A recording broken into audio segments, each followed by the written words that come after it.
Without any further ado, we've got one solid GovSeek episode. Let me make sure my Superman curl's all in the right place. No, it's a little Count Chocula. All right. We'll figure it out. Yeah, this is really not where I would want it to be. All right. I haven't done yoga yet, guys. It's just really gonna have to just bear with this episode. Ladies and gentlemen, Lee Camp on an exciting episode of Government Secrets, episode 52. I know we said we weren't going to number them anymore, but then you just can't help yourself. You just can't help yourself. I can't. I love numbers. I really. I hadn't realized how close Superman Curl and Count Chocula are until just now. It's weird.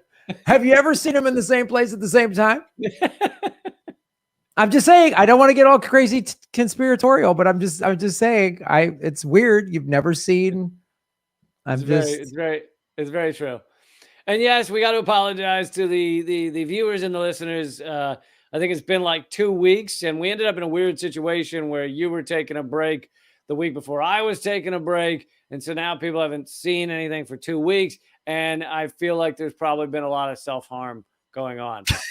Well, I don't want to, it's not like an ego thing, but I think when people go like a week without me, it's time to start cutting, I think.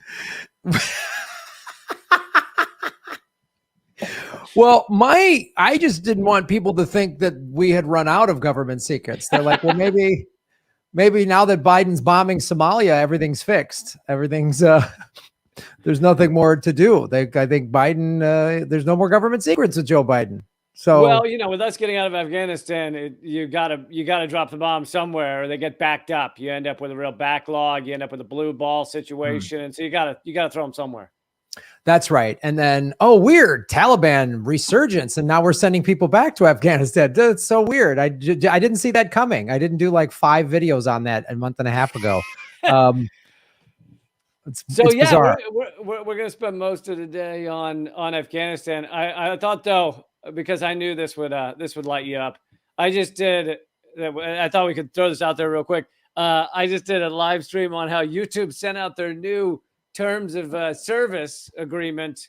And one of the things in there, which they've been doing, but now they just announced it, is that they can just put ads on people's videos, whether you're part of the partner program or not, and they're just going to steal the money. So, Graham, you may soon start having ads again. You just won't be getting paid for it. Oh, no, Lee. I love this term of service because they've actually been doing that to me this entire time I've been demonetized. Yeah, they've been doing it for a long time. They just now have announced it. They just now said, we're going to make it official. We kind of were secretly just stealing money from you, and now we're going to make it official that we can do whatever we want. So all the more reason, folks, to go to rockfin.com and support indie journalists. Well, I'm not a journalist. I'm a goddamn comedian, and people need to really understand that in a very thorough way. Well, but they also understand that in the world of journalism we now live, you and I are presenting more of reality than your average journalist. So people go, how does it make you feel? I go, it makes me feel very distraught. That like me and you and Jimmy and Ron Placone are like the last line of hope. Like really, like we're the last line. Is like really, you're hanging your hopes on us. Okay. Before there was YouTube, we were just sitting in a green room making fart jokes together. Yeah, and maybe talking politics. Like that was the most we would do, is like talk politics, and then go to the mall and see a movie, the next day before we did a gig that night, and complained about morning radio like that. Now we have to do this. Like I got to do this. So yeah, that's, morning radio is enough. Now I got to save humanity from itself. No, but I know exactly like, this is my responsibility now. What? Like, I did jokes. I tell people to tip the wait staff. What fucking more do you want me to do? Like, what's, I mean, like, come on. So Yeah, this episode is going to be solely dedicated, since we're sending 3,000 just short-term peacekeepers back to Afghanistan. We couldn't stay out of there for a month. Like, we couldn't even. No, I think we went a week. Why can't we quit you? I know. Afghanistan. We're like some crazy ex that's like, fine, I'm leaving, and then shows up like 2 weeks later. Look, we're gonna work this out, and it's like, no, I broke up with you. I don't want you here anymore. I want you out of my life. Okay, well, we're gonna date for a while, and we'll see about that. So I played a video on my show of Obama from December 2009 saying, we're sending 30,000 troops to Afghanistan, but they're only going to be there for 18 months. Yep. And in 2014, he made a big announcement about how we were bringing them all home. Yeah. It was all done. It's done. It's great. So that was 2009. So this episode, we're going to get into some more of the history of Afghanistan, kind of try and put all of our government secrets about Afghanistan, although I'm sure we won't get to everything, but put them all together into one big old Afghanistan packed episode. Afghanistan government secret super PAC. Oh, is that what super PAC means? I had no idea. Yes, that's what it means. It's a bunch of lies all bundled up together. All right. It just beat Nina Turner. It was lies about Afghanistan. Yeah, it wasn't corporate Democrats. No. It was us. I think it was our fault. I think it was the People's Party fault, right? Isn't it always some little minuscule party that has like $4 to its name that always prevents a corporate Democrat from winning? Yeah. So somehow Jill Stein, it's still her fault. It's got to be. Yeah. She had to have something to do with this. I mean, She hasn't run in, whatever, 6 years or something, but it's still her fault, really. It's got to be. I mean, yeah. I got some email from some wingbird indie journalist when I had Nick Brana on my show a couple months ago and saying Nina Turner needs to leave the Democratic Party. And they were like, Graham, you're hurt. I know you guys mean well, but you're hurting. It's a tight race and she's hurt. It's like, and who screwed her over? It was the Democratic Party. It was not Nick Brana. It was not myself. It wasn't you. It was the Democratic Party. And still, even these so-called lefties are still, they're the same. Like, we can't quit Afghanistan. They can't quit the Democratic. They still have, even they voted for Bernie, and maybe some of them voted for Jill Stein. I don't know. They still think that party is reformable. Like, they still think it can happen from within. It's like your best friend has face tattoos and runs a meth lab, and you think they're going to get sober. It's not going to happen. It's never going to happen. Like, they just will forever, when push comes to shove, they're like, we'll just vote for Democrats this last time, just this time. And then it just one more time. It really is. It's you were talking about getting sober in the reverse, but it's like, they're just like, this is the last drink. I'm just having this one. Then, it's always, and these vote any blue will do people, or even these so-called lefties that still hold out hope.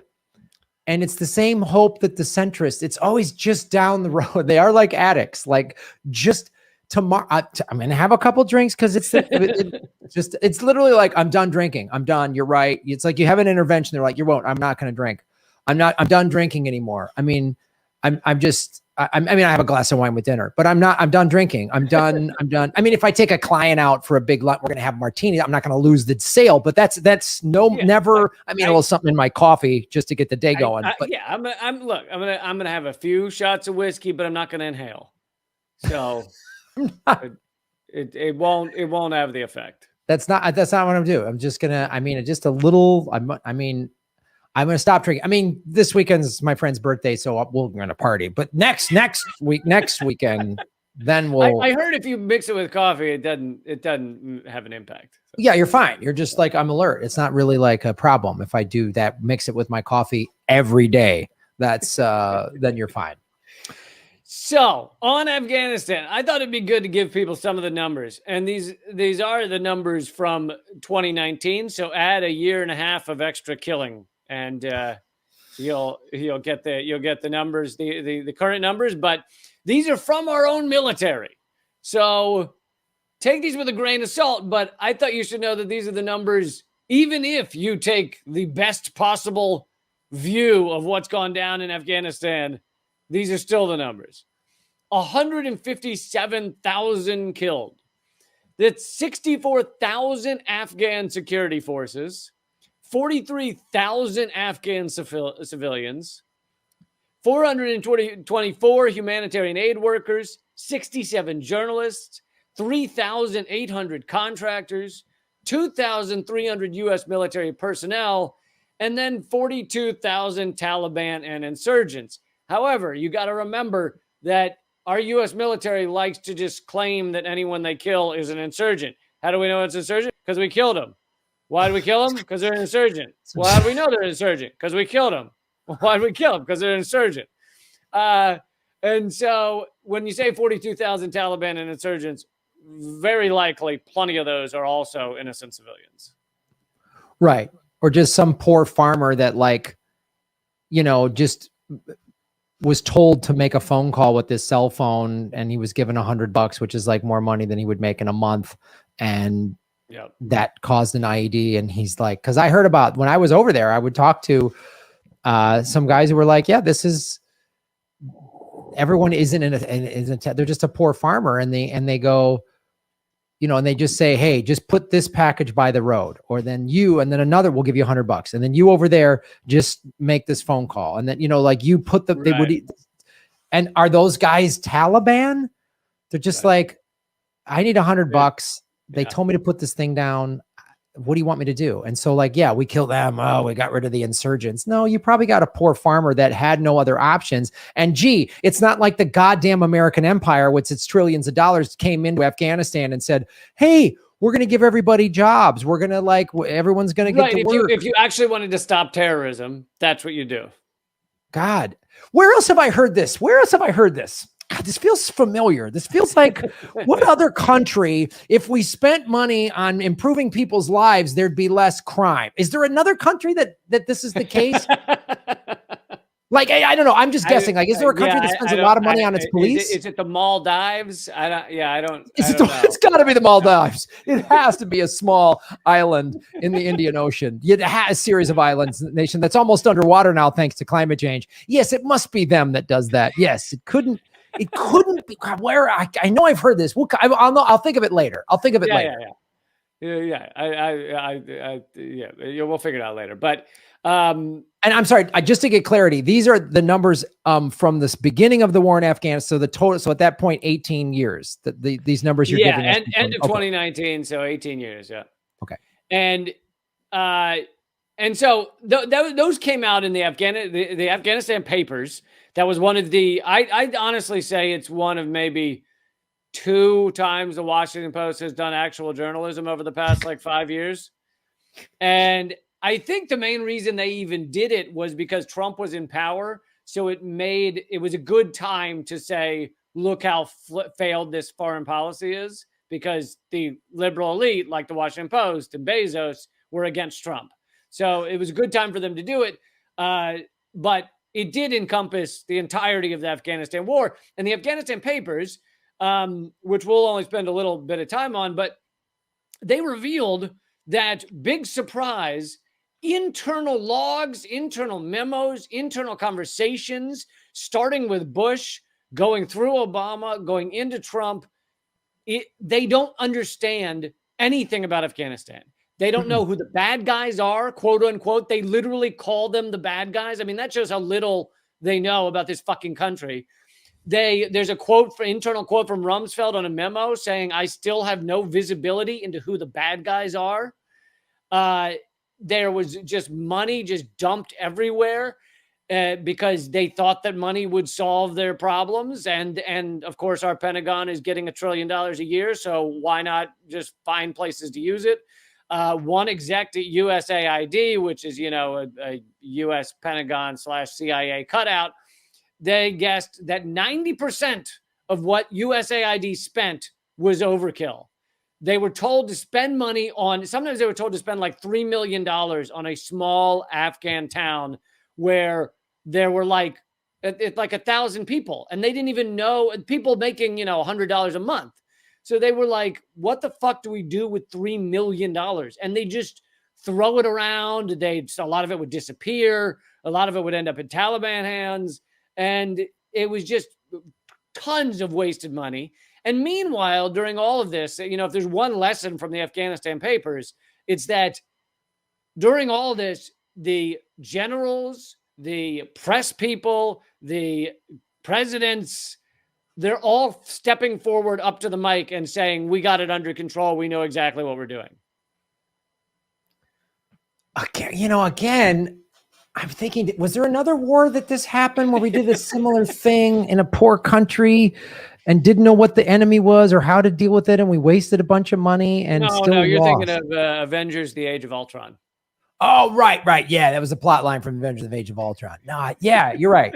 I was just thinking, I just feel like I've heard this before, but you're right. It's a comic book. There's no way United States would do this twice in my fucking lifetime. There's no way they would do this twice in my lifetime. There's no way they would do this twice in my lifetime.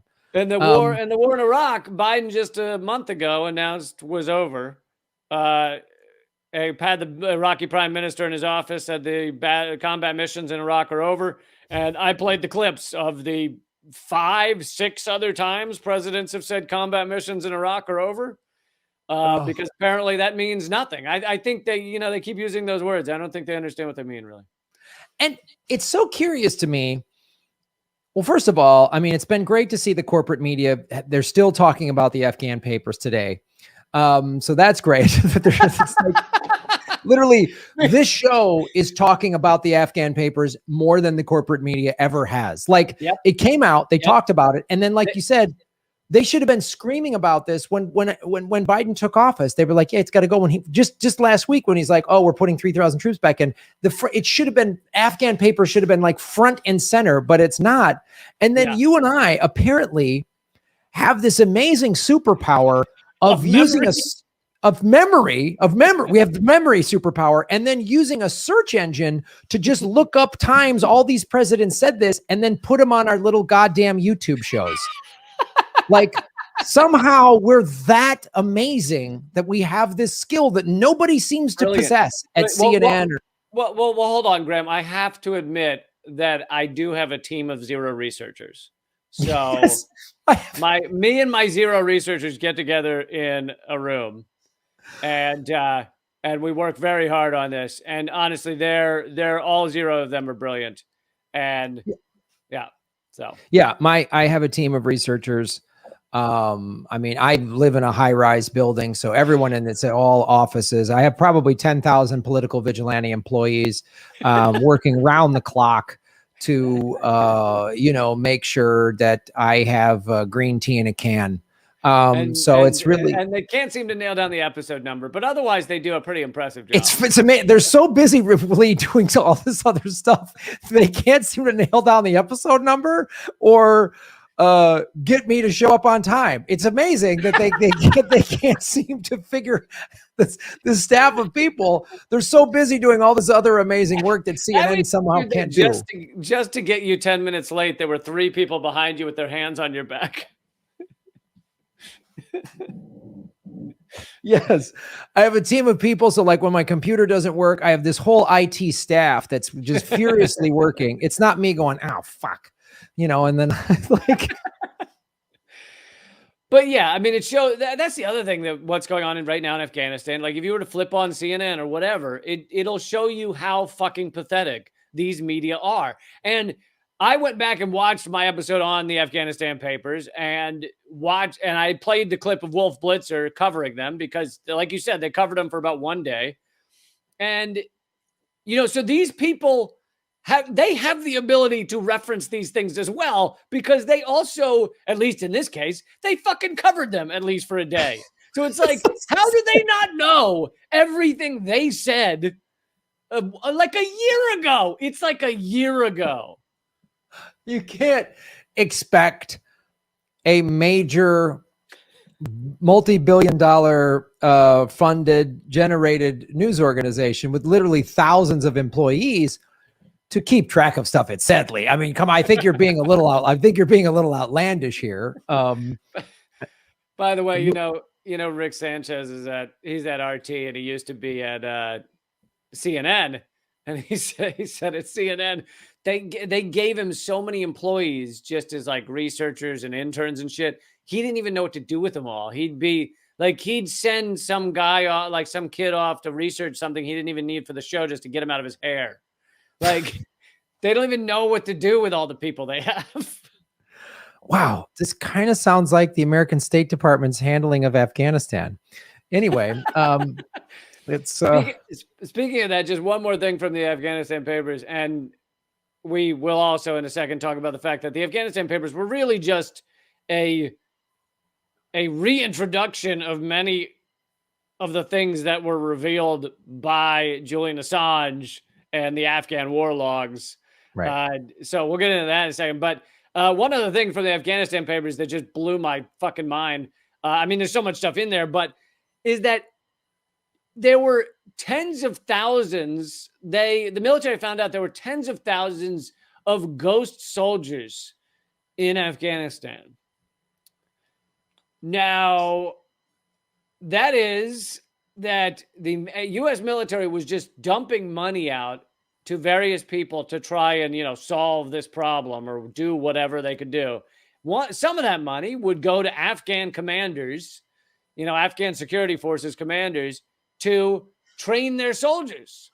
So the Afghan commanders would just say, yep, I got 10,000 soldiers. Meanwhile, they got one guy in flip-flops, who's sitting in the urinal right now.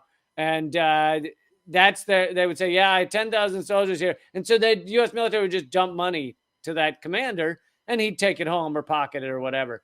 And so they later found out that there were tens of thousands of ghost soldiers, just fake soldiers the U.S. was paying for.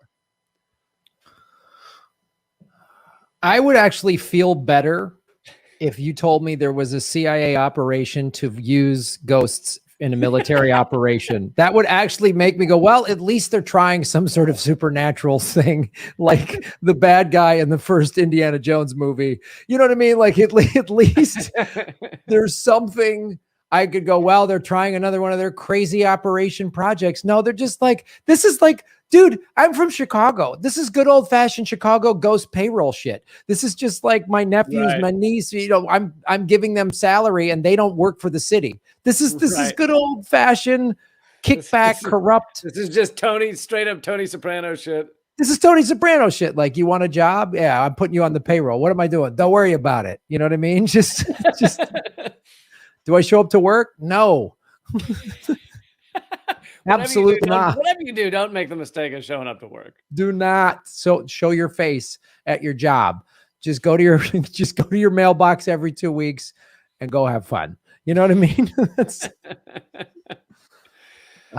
But so yes, then there is also the fact, which I'm sure the mainstream media is covering extensively, that Assange is basically being tortured right now. He's in prison right now for, revealing many things, but probably one of the biggest that ended him up that got him in prison, that got him to the extent that Hillary Clinton said he should be drone bombed, was revealing the Afghan war logs, which was, to quote from WikiLeaks tweet, an extraordinary compendium of over 91,000 reports covering the war in Afghanistan from 2004 to 2010, and the only public database available for study. And to this day, this is how important WikiLeaks is, which people, want to, the mainstream media has done such a good job of maligning them that people don't even know they can still go there and still research this shit. But you could go to wikileaks.org /AFG right now, and you can search through tens of thousands of U.S. military logs that reveal so much about how little we understand about Afghanistan, about how fucked it is there, about the propaganda that's being put forward. And that's still available for anyone who wants to go search right now. And our mainstream media could be searching it right now if they gave a shit. Well, again, Lee, they don't have the internet. They're still using file cards and microfiche like a library from 1978. Microfiche. They have microfiche over there. They don't have access to the internet, and I don't think it's fair. They're micro-fascists, really. They're micro-fascists. I don't think it's fair to put this on them, a news organization, to demand that they have the internet and to search something that anyone can look at. It's my favorite thing about how maddening this whole process is, that literally, like, oh my God, Lee and Graham and Jimmy, you guys are doing all this amazing work. No, we're not. We're just doing something. No, we're not. Like, this is like basic to get like a B- on a high school term paper. That's barely the amount of work I'm doing. Like, this is how like. Someone needs to come out with a show called B-. Oh God.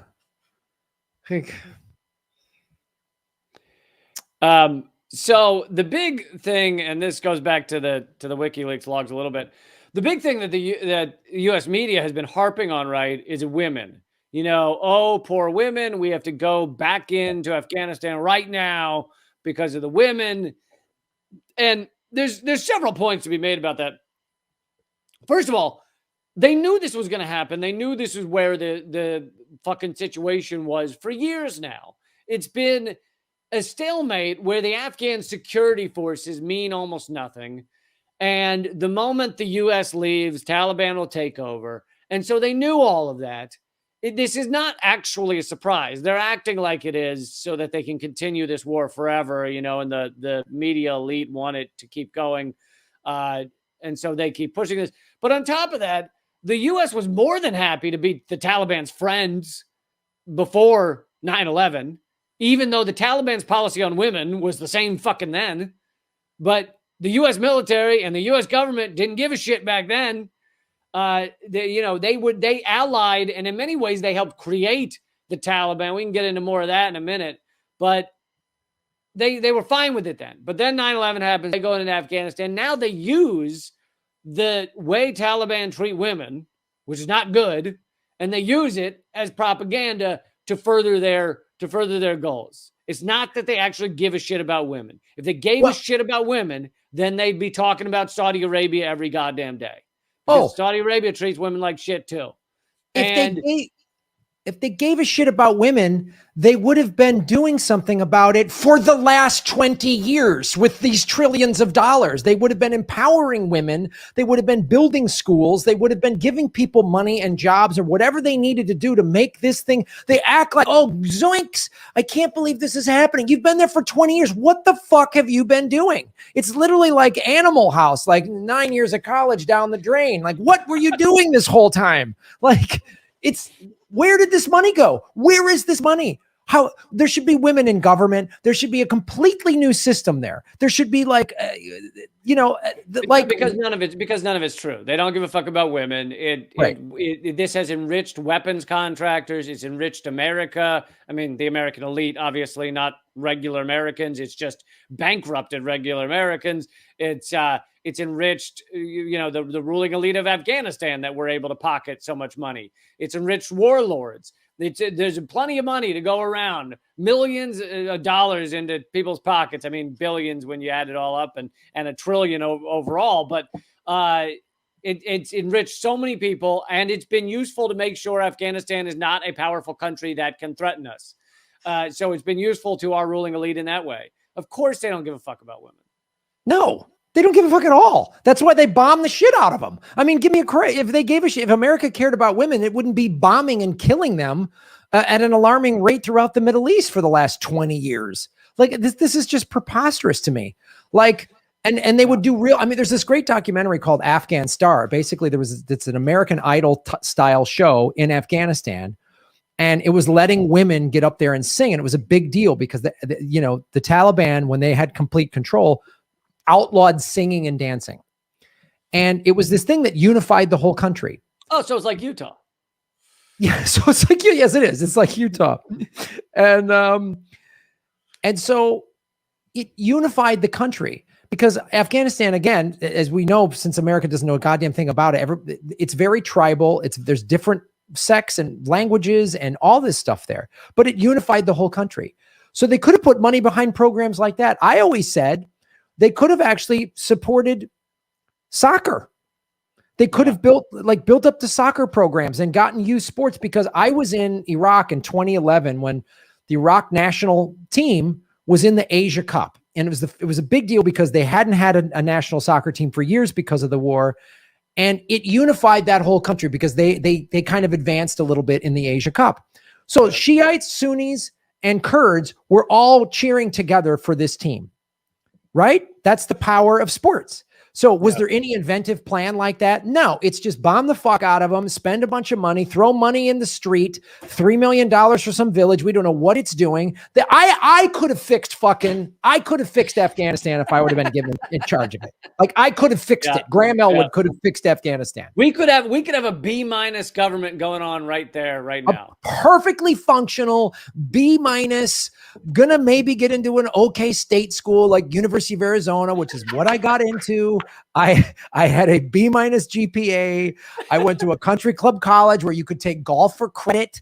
Okay. And, I lived in, all my apartments had swimming pools. I had a great time. I was on the lacrosse team. The type of college where you can turn in the same essay that hundreds of people share around the campus and no one cared. Yes. Where I would you could lay out on the mall area, with a lot of schools would call it the quad, on the mall, and sunbathe between classes. Like, that's where I went to school. And get credit. You got credit for that. I got full credit for that. I somehow couldn't get an A in that. I don't understand why, but maybe I had the wrong towel. It was your bikini line, I think. It was my bikini line. Like, I had, when I became a film major, they were just like, there was classes where I just would go watch movies. I'd watch Alfred Hitchcock movies and write about it. It was a blast. I had a blast. I could have done that for Afghanistan. How fucking hard is this, you idiots? Because I wouldn't have gone in there like, well, we got to blow everything up because I'm a greedy jackass that needs to make a profit off of human misery, you filthy psychopaths. Oh, and if they cared so much about women, obviously the 5 women that run the 5 the defense contractors, all the CEOs are women, by the way. Gee, you would think they would care so much about women. No, they're rich white ladies, so they don't give a fuck that they're bombing poor brown women. As long as they get equal access at the country club, that's the only thing these fucking assholes. And how do you think they got to the highest position at those weapons contractors? Do you think it was being nice and lovely and friendly? Yeah. Being all feminine and sweet and cuddly cute. No. They fucking stepped on people's throats, or they like Gina Haspel. They liked watching people get tortured. And that's how you become head of the CIA.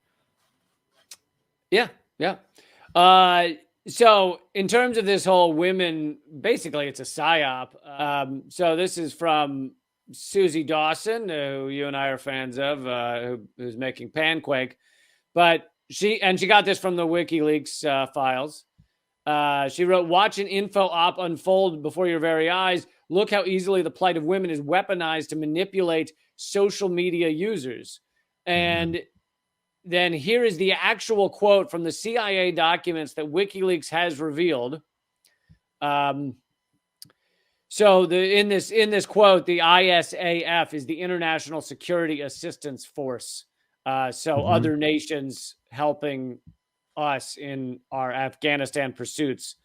But so this is a quote from an actual CIA document, basically telling people how to use, how to create good propaganda. It says Afghan women could serve as ideal messengers in humanizing the ISAF role in combating the Taliban because of women's ability to speak personally and credibly about their experiences under the Taliban, their aspirations for the future, and their fears of a Taliban victory.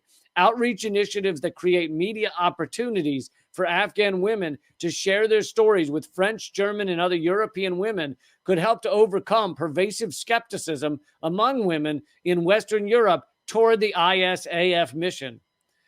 So basically, use Afghan women, weaponize them for propaganda so that we can continue to have a U.S. imperial domination of the country. awesome. And people fall for it. And nobody asks questions. Nobody goes, why have we been there this long? How much money have we spent? Why are we still in Afghanistan? Like, and it's that, yeah. And you would not have those documents. You would not be able to see the proof, even though you'd suspect it. You'd not be able to see the proof if Julian Assange and WikiLeaks hadn't revealed it to the world. And that's why he's in prison right now. I know. They couldn't even, when the Washington Post had their 6 minutes of actually doing legit journalism a year and a half ago when they released the Afghan papers, they just, even then, couldn't go, yeah, Julian Assange shouldn't be in jail. They couldn't even just say, like, some of the stuff in here he revealed and he shouldn't be in prison. They couldn't even do that. They can't. It's the hypocrisy and the lies. America is a crazy place. It's an insane asylum, and everyone's losing their shit. It's insane. I don't even know what to do. Like, I don't know how to handle this. Like, why America is so nuts. Because you're a B- student. It's because I'm too dumb to do it. Yeah, no, all throughout school, it was if Graham would apply himself, he would get better grades. And you were like, I am, but at much more fun things. I'm applying myself. Yes, I'm applying myself at having fun. I'm applying myself at playing sports. They're like, Graham, why you work so hard? You listen to your football coaches. You never argue with them. I said, yeah, because they're not jackasses. Like, they're not trying to teach me something that doesn't matter. Like, I want to play football. Like, this is fun. Football's fun. Chemistry is not fun. I don't care about it.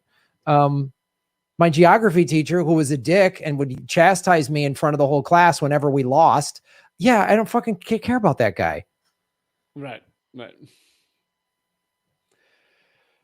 But I mean, yeah, this is the type of information that our mainstream media should be covering, should be talking about right now as they flip out that the Taliban's taking over the country. But they choose not to cover any of this, not to reveal any of this. Sometimes they're forced into revealing it one day back in 2010 or something, but then never again. They act like it never happened. Here's another story they would like to act like never happened. So a lot of people want to know, where is the Taliban, even before this, that people were asking, where does the Taliban get their money? Because a lot of what the Taliban did, and a lot of the reason they have so easily taken over the country, it doesn't have to do with money. It just has to do with the fact that we went in there, we invaded a country. We then tried to pay people to be the security force, the Afghan security force, for our invasion government. And what do you know? They're not necessarily willing to give their lives to fight for that shit. Big shock, big surprise. So when we pull out and the Taliban says we're coming in this city, the Afghan security forces go, okay, I'm not going to fucking get shot over this. Yeah. But anyway, they still did need some level of money. And so where were they getting it all these years? 20 years of fighting the Taliban. Where are the Taliban getting their money? Well, here's one place from The Guardian, back when The Guardian did real reporting, 2009. How the U.S. Army protects its trucks by paying the Taliban. The U.S. is spending millions of dollars in Afghanistan to ensure its supply convoys get through, and it's the Taliban who profit. Basically, the article says that the U.S. military would pay the Taliban so that they could get through mountain passes and fight the Taliban. Sounds logical, doesn't it? Sounds fucking brilliant. Again, it's just like, local cops that pay drug dealers or whatever, it's just like the same. God, it's funny. Like, when a system doesn't work, definitely keep doing it. I mean, definitely double down on a system that's broke. I mean, really, that is not literally the definition of insanity, is doing the same thing over and over, expecting different results. It's not like that's a quote that everybody talks about. It's like, yeah, keep doing it. This is going to work. This is going to work. I'm so glad I did a video, a month or so ago, when they pulled people out, and I said, the news media is bummed out we're leaving Afghanistan. The news media was like, oh boy, Taliban, what's going to happen here? And I said, we'll be back there. There'll be more resurgent, or there'll be a false flag or something. We'll be back in Afghanistan. And now I put a poll on my Patreon page. We're at 3,000. How many troops by the end of the year? 10,000, 20,000, 30,000, or 40,000 plus by the end of the year? My money is on 30,000. Yeah. And on top of that, like, even when he said they were pulling them out by September, I did videos and others did videos, and I talked to Mike Preisner, who's a veteran, and yes, we knew we were going to lose ground by pulling the troops out, but we were still going to keep drone bombing. We were still going to have mercenaries over there.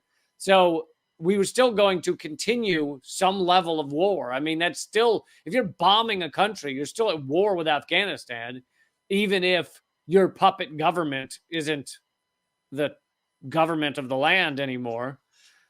So even if they had taken out all the troops and kept them out, we were still going to continue war there.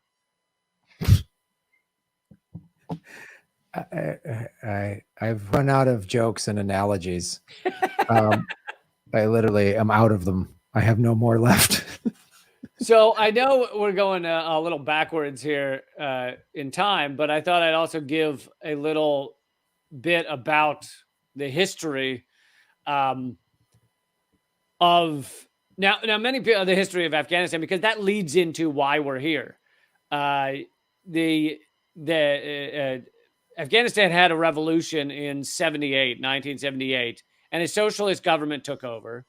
And you can see photos of back when that government was in power, and it's, people, it's a regular cosmopolitan town. It's women walking around without having to cover their faces, dressed in outfits that look like it's New York City. Like, well, yeah, look, Kabul was literally called the Paris of the Middle East. And I'm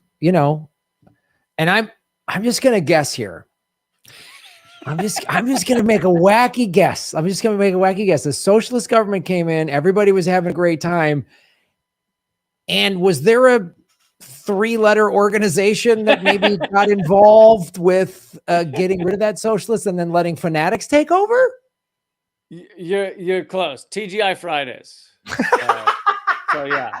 So the TGI Fridays said we need to come in here, and that's right. They were like, out there it's Tuesday, but in here, and once they got jalapeno poppers into the country, it all ended. It all just collapsed on itself. I mean, out there it's socialism. In here, it's war for profit. That was their whole thing.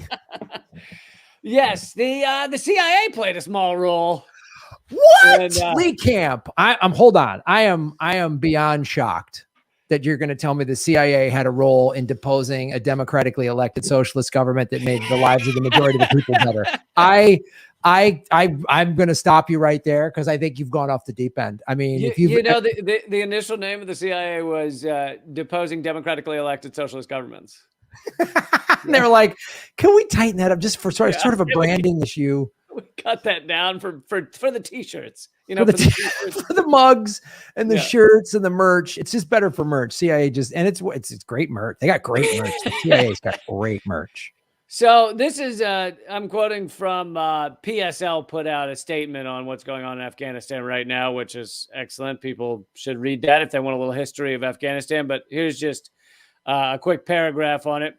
The role of the United States in Afghanistan has always been insidious. The Taliban itself came out of the counter-revolutionary insurgency organized and bankrolled by the CIA in the 1970s and 80s that sought to overthrow the country's socialist government.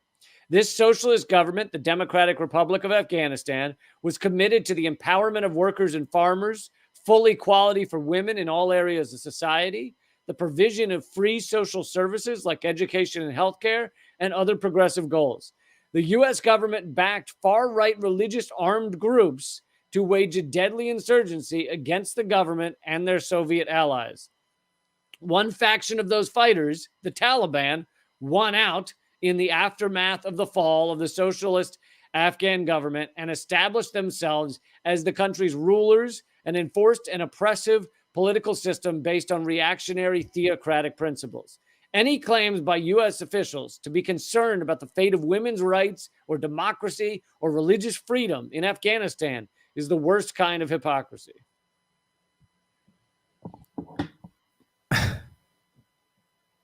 So, yeah.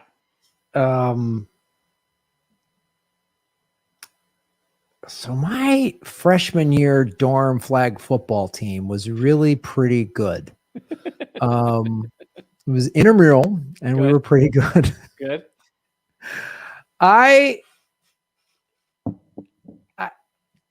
This happens every episode. I mean, it literally happens every episode. This show is fascinating in that every episode is very similar in the sense of it's always the same playbook. It's the same. It's just different place. It's a different set of lies we've been told or whatever. A different set, we've been propagandized to believe this or that or the other thing, but it's always the same. It's like when 9/11 happened and everyone was like, oh my God. I'm like, yeah, it's awful. What happened on 9/11 was awful, but we set this up. I mean, our lineage in the Middle East helped create like Afghanistan. If we would have just left them the fuck alone, the Soviets never would have come in probably. I mean, I don't know. I don't know enough about the Soviet invasion. Maybe they still would have. The Soviets were, allies with the socialist government in Afghanistan. So I think that there would have been a cooperation there, but I don't think it would have been the situation that we ultimately made. We funded the Mujahideen that became Al-Qaeda. We gave them surface-to-air missiles to shoot down Soviet helicopters. And, if you go watch the wonderful propaganda movie, Charlie Wilson's War, it's all about, Charlie Wilson just cared so much for people that he wanted to give surface-to-air missiles to the Afghanistan farmers. And then everything went well after that. So Osama bin Laden was our friend. There's that famous, I don't know if it's Washington Post or New York Times article with the bold Osama bin Laden standing there. And it talks about what a hero revolutionary he is and how he's our ally in Afghanistan. And, we create these things and then we're amazed that there's blowback. We're just shocked. We've been doing business with the Taliban and I mean, since day one. I mean, it's like now, of course, and Al-Qaeda and ISIS. I mean, this is just all we've done. Anybody that's like socialist or doing business with Russia or whatever, we have to come in and just blow it up because we see it as such a crazy threat. We could all be flying to Kabul as tourists. Yeah. We could be like, oh, dude, you got to go to Kabul. It's amazing. It's just really beautiful. They got great food. It's like you could have all that. You could have all that, but we've decimated. I've been to Afghanistan. It is a wasteland, and we've created it. We've helped create it. I mean, we're bulk of the responsibility for creating it. Not just the war since 2001, but everything you're talking about since the late 70s. We armed a small group of psychos. I don't know.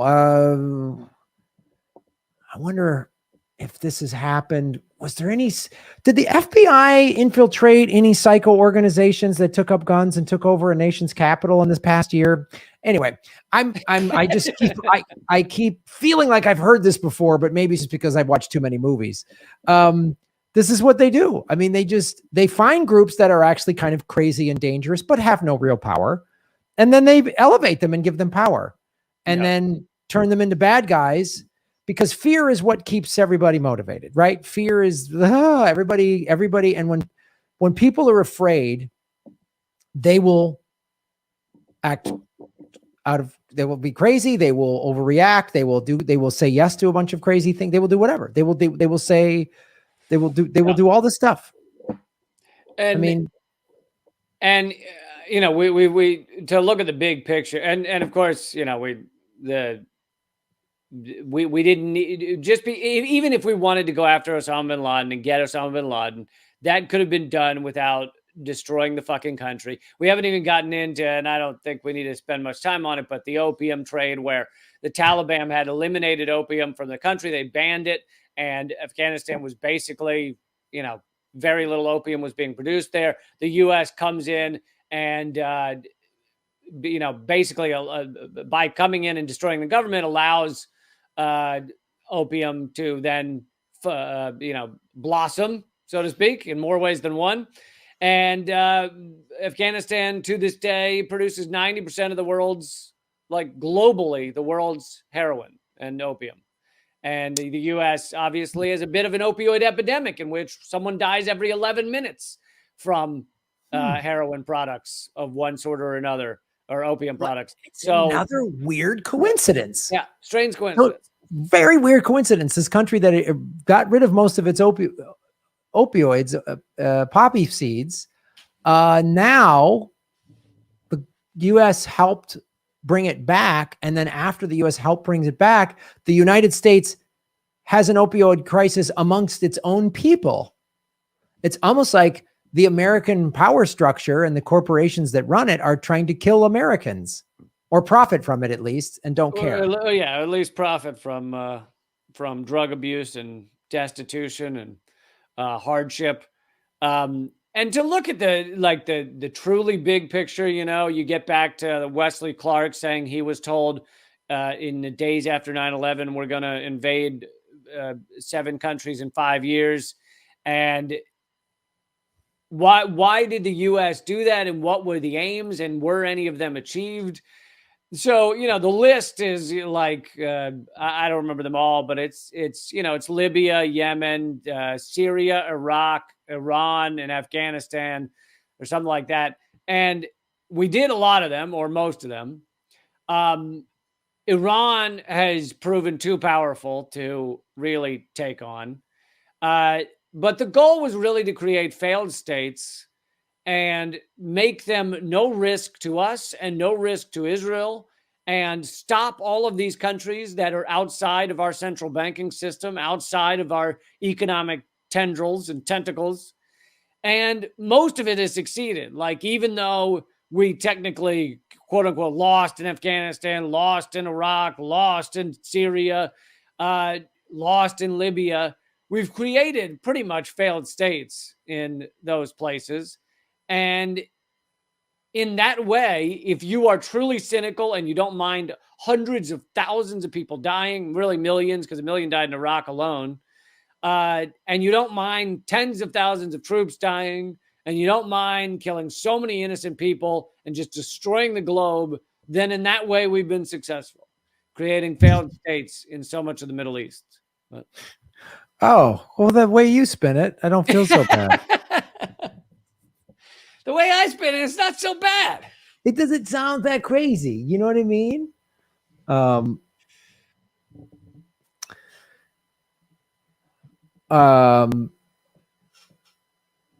So if I hear you correctly, we should all be donating to Joe Biden's campaign in 2024. Am I hearing this right? Are you saying? Absolutely. I mean, the man can do no wrong. The man can do no wrong. How much more of a leftist, crazy leftist peacenik do you want in the White House? I know, than Mr. Joe Biden. Oh, he's a socialist Marxist. God, I wish, when people would always say that he's a socialist Marxist or whatever, like, I wish, God, it would be so great if he was. You turn on Fox News and it is a wonderful fantasy land. The country's being taken over by people that are defunding the police, and police don't have the ability to do their jobs anymore, and our military just can't, it doesn't have enough money, and it can't sustain the level it's at. And it's just, honestly, Fox News is like, when I want to feel good about the world, I just watch Fox News. I know. I was like, oh God, I wish this was the America we lived in. Just this lefty socialists, fucking just lefties run ragged. I just would love it. God, apparently Marxists run all of Congress. It's amazing. Marxists. I saw some dummy on Fox News say, when I was on the show with Esha, he said that that, well, Marx wrote Mein Kampf. I was like, these guys don't, Mein Kampf was written by Hitler, and I don't think a Jewish guy would have written Mein Kampf to begin with. So yeah, it's unlikely. And then on top of that, one's an economist and one's just like a murderer. Yeah, I don't think an economist would write Mein Kampf about when he was in jail because a goat bit off his nuts or whatever to put Hitler in jail. I don't know, whatever he was in there. It's just a misunderstood artist, right? Is that what they're going to say next on Fox? His paintings were a little, yeah, they were abstract, so people thought they were negative. And so like this journalist on Fox doesn't even know what Mein Kampf is or who Karl Marx is. Doesn't even know what it is. But he's pretty. He's got nice hair. Well, there you go. Yeah, he's not dealing with any Count Chocula shit.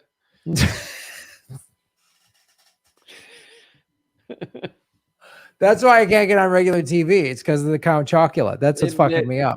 It could be. It couldn't be that my views would piss people off, namely the billionaires that I would be working for. So, yeah, how many troops do you think we'll have in Afghanistan by the end of the year, Lee? It's tough to say. I'll go conservative. I'll say 10,000. But we clearly have decided that we're now okay with the Taliban taking over the country. And that is something they knew was going to happen for years now, the moment the U.S. pulled out to any degree. Because they've never really understood Afghanistan. They thought they could just pay these quote unquote security forces and everything would be fine. And put a corrupt president into the top office, and then they just make it work. But of course, it's hilarious. I mean, it's fucking pathetic. And then you have all these liberals who will, before now, say, "Oh, we got to end the wars," and then the moment CNN says, "But look what's happening, the women," they all do a 180 and they go, "Well, let's not end it yet." I mean, there's so many that are supposedly peace-seeking people that claim that, we need more we need more war. Real peace is war, really. Well, look, they're all for war when Democrats do it. It's that simple. When Republicans do war, it's awful. It's bad. War is bad. But when Democrats, when Obama didn't, Obama put the anti-war movement to sleep. Yeah. They just all went to sleep with the exception of like Medea Benjamin and Code Pink and a handful of other people. Everybody else, there was mass anti-war protests when leading up to the war in Iraq, mass ones under Bush, and millions of people in the streets.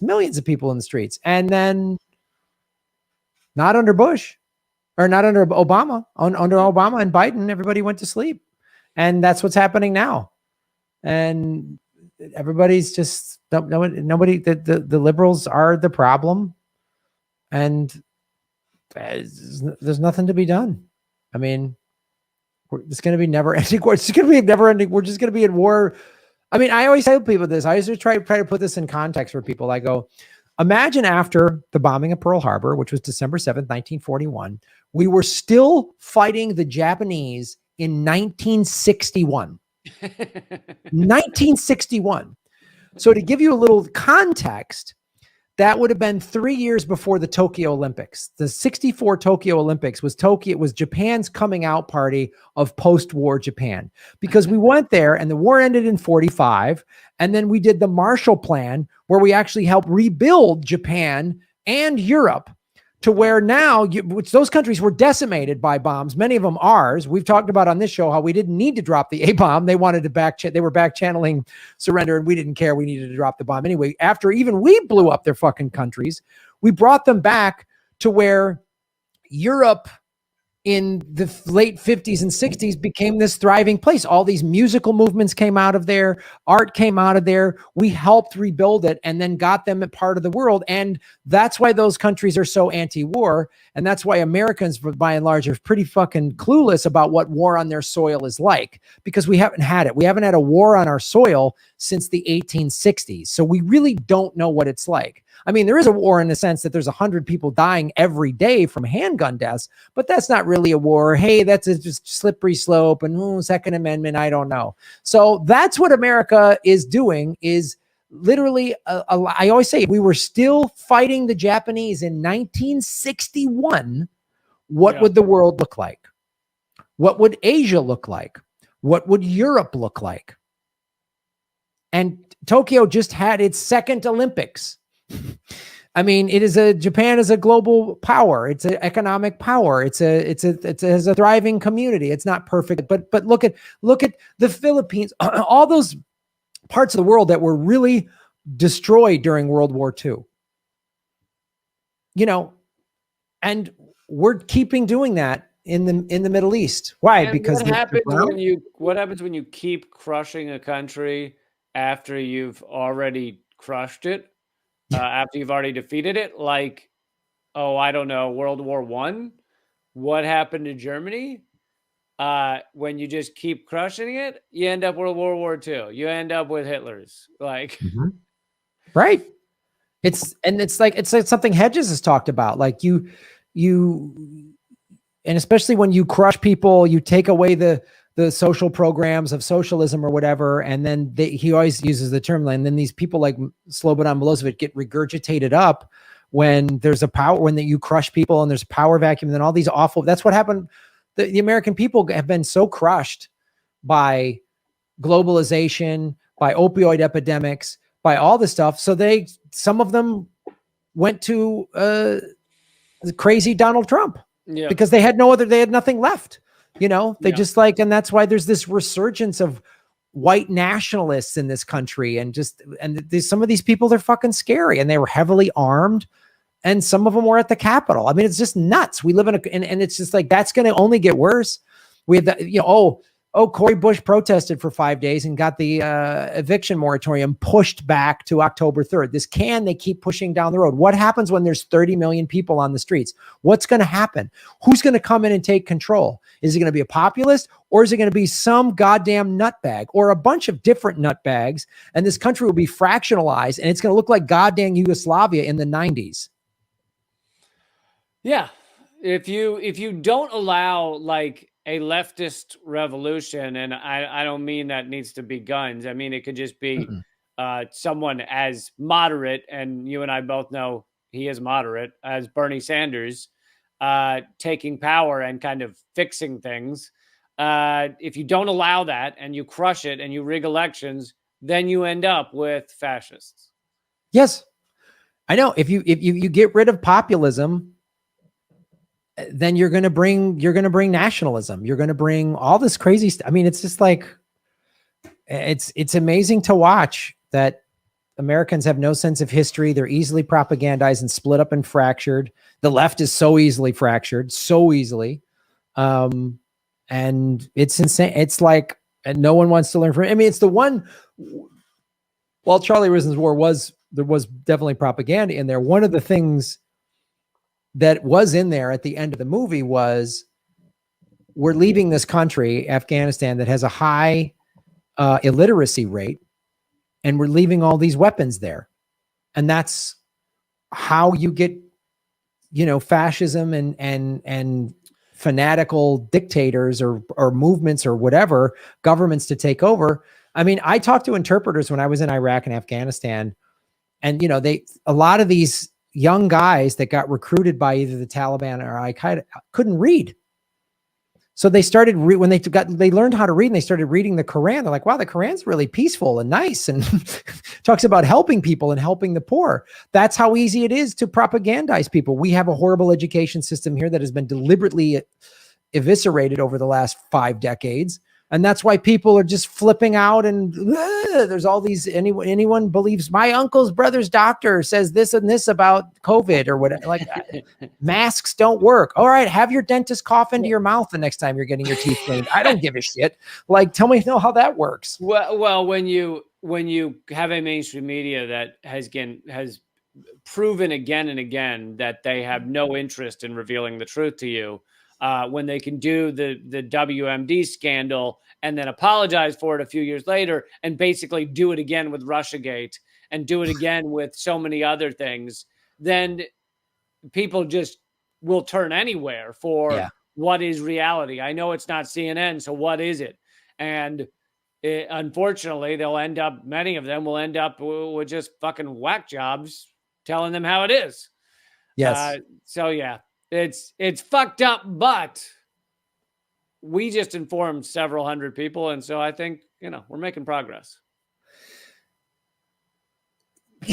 Yeah. I'm trying to end on a good note. Trying to end on a good note, Graham. On a good note, yes, there's 400 people watching. Hit the like button, everybody. And hopefully it's 400 people that are going to wake up. I'm sure some of you are going to send crazy emails. That's always great. But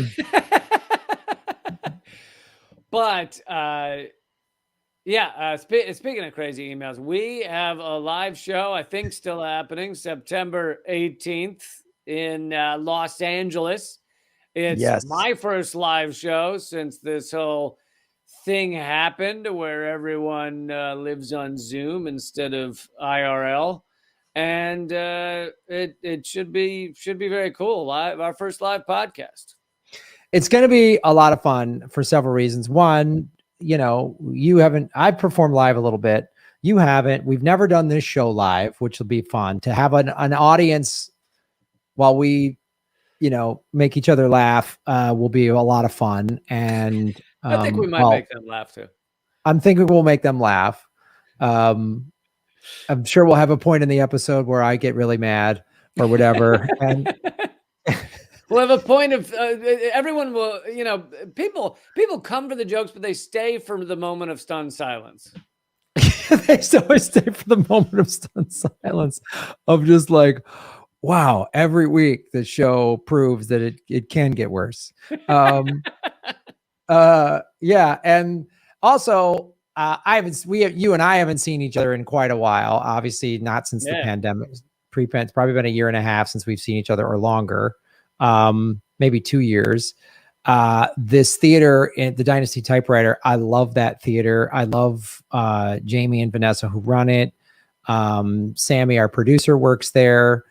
She's my producer as well. I'm just excited to see a lot of people because it's all this remote working stuff. So it's going to be super, super fun. It's a cool old theater, and it's like you're supporting an independent business there, and I'm happy to support them as well because they, barely made it through the pandemic. I mean, I know, I'm sure you do too, at least Ron and I can tell you for certain, Ron and I, about 25 to 30% of the venues we were working with before the pandemic are out of business. They're gone. So the ones that have barely made it and are still up and doing shows, like I'm happy to help support them and bring our audience to their venue. Because I don't want to see these venues, especially the ones run by really cool people, to go out of business, because it's heartbreaking to watch as a live performer venues going out of business. Yep. So it'll be super cool. So yeah, September 18th, go to grahamelwood.com or Lee's website to get tickets, and please come out. It'll be a lot of fun. Yeah, my website's down at the moment. I think it might not be up for a week. So go to Graham's website. Yes, it is available on my website. So get tickets to the show, come out. It's going to be super fun. I think it's going to be a really awesome thing. So it's, we're just about a month away from that show. Yeah. Also, last thing, my new media outlet I created is called radindiemedia.com. Everyone should check it out. Plenty of great articles about Afghanistan that is not mainstream media. It's not for profit. There's no ads. It's just straight up helping support all the awesome left-wing independent media. So. It's basically, just for people who don't know, it's just kind of a one-stop shop for like lefty indie media. Like you're just curating articles and videos and stuff from all these sources, right? Yeah, yeah, and you know, for a lot of them, for the ones we can, a lot of them, it just puts everything they put up there. You know, as long as it's not overwhelming the site. But like, you know, all of Gray Zone's up there, all of Abby Martin's up there, and plenty of your stuff, Ron's stuff, Jimmy's stuff. Yeah, so it and then for the sites that put out a ton of shit, we pick, you know, an article here or there. But yeah. Sweet, man. Well, that's awesome. So check out that. Yep. Rad Indie Media. I'll put that on the boom. And then all the tickets for Ron and I's shows that we're doing, check those out. You know, Lee Camp probably be performing on the show in DC. Yeah. Yep. Unless the Capitol Police let a riot in. More that. So yeah, that's our show. Yeah, check everything out. Go to GrahamElwood.com and support us both at Rockfin.com, blockchain cryptocurrency platform. And it's free to sign up. And then if you do the premium content, it's $10 a month, and you get everybody's premium: Lee's, mine, Abby, Jimmy Dore, Ron Placone, Whitney Webb, everybody that's on there. You get all their stuff. So check that out. I think that's our show, buddy. Thanks, Government man. Secrets, episode 52. Put it in the books. Afghan. Put it in the Afghan books. Put it in the Afghan books. Thank you, everybody, and thank you, Graham. And I will see you soon. Hey, everybody, it's Graham Elwood. We are going on the road, Ron Placone and I, in September and October. Check GrahamElwood.com for tour dates, probably coming to a city near you. A lot of these shows have sold out in the past. We haven't been on the road in a year and a half because of the pandemic. Come out and join us. The post-pandemic comedy tour. Go to GrahamElwood.com for tickets. New cities being announced every day. Join us and support what we do at patreon.com/Graham Elwood and rockfin.com/Graham Elwood. Blockchain cryptocurrency platform. Thank you. You're making Gotham great again.